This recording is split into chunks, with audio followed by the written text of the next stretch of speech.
a show. It's a podcast show. Welcome to the Julie Cross Podcast Show. Empowering, energising and entertaining.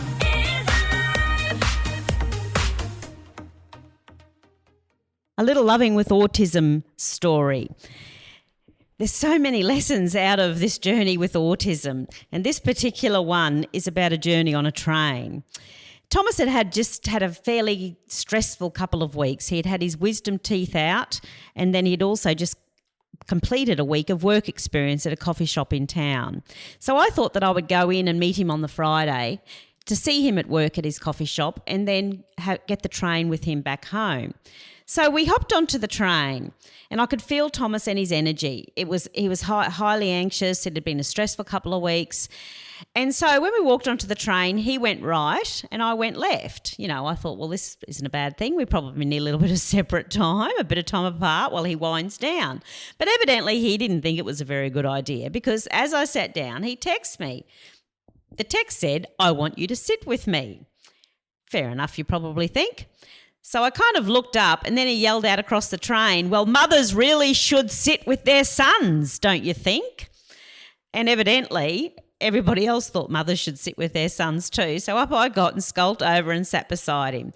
And now I knew it was going to start because you see, when Thomas is under stress or highly anxious, he just talks non-stop about stuff. It's just non-stop. And so we sit down and there's a guy sitting directly opposite us and he's a tradie coming home on his Friday afternoon, a young fellow, and we're kind of like those seats where you're just looking straight at each other. So then Tom starts, "Mum, what do you think that about these new shiny signs in the Wooloowin station? Why did they put them here, Mum? Because the others were old?" "Yes, Thomas, because the others were old." "And why do you think they used a different font than the signs at Petrie Station? Did you notice that? Why do you think they did that? Is it because they wanted to, Mum?" "I guess so, Thomas." "Mum, don't you dare I guess so me. Think of a better answer than that." And now I see the guy sitting directly opposite us start to smile. He can't help himself, and then Thomas continues. "And Mum, why does Dacobin come after Petrie? Because Dacobin is after Petrie?" "Yes, Thomas, that would be why." And Mum, what does VIRGIN, and I say under my breath, "Oh, God help me," and the guy is really giggling now behind his hand, "IA spell? Oh, phew, I say Virginia, it's Virginia Station." And he says, "Mum, why is the station called Virginia like a girl's name? Why did they do that?" "Oh, Thomas, just because." And Thomas says, "That's not a good answer, Mum. Show your son some respect." And this goes on, and now the guy's almost on the floor rolling around laughing and trying not to look like he's laughing at us. And of course I know that, and I'm not offended at all. Some people find reasons to be offended. We don't need to. He reminded me how funny this really is and sounds and helped ease my frustration and help me maintain my sense of humour. And then Thomas says, "What the hell is he laughing at?" At that point, I thought the guy was going to burst something, and now the whole carriage was being entertained. I told Thomas he was just laughing with us and enjoying our company and having a lovely time. And the guy reassured Thomas that yes, he was. Now, this went on, and as the gentleman got off the train, he got up and then he turned around and he said, "Thanks so much. I can't remember the last time I had such a fantastic train ride." And then he said, "And you do a great job."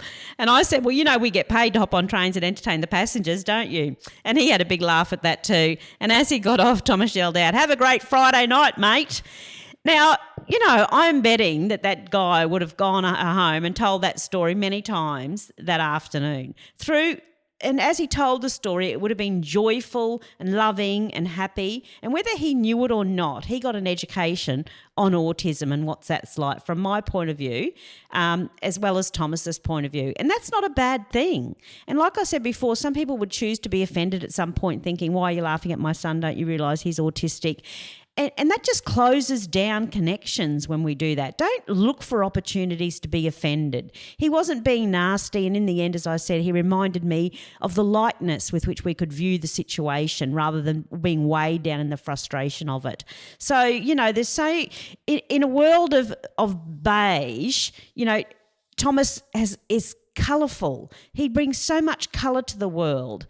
And that's a wonderful thing, and the world needs that. And that's what that was like that afternoon. In a train full of beige, Thomas was shining so brightly and he was so colourful. And that's just what the world needs, and that's what that young man noticed. Would you like a little bit more sparkle? Then you're invited to download a free poster at juliecross.com.au.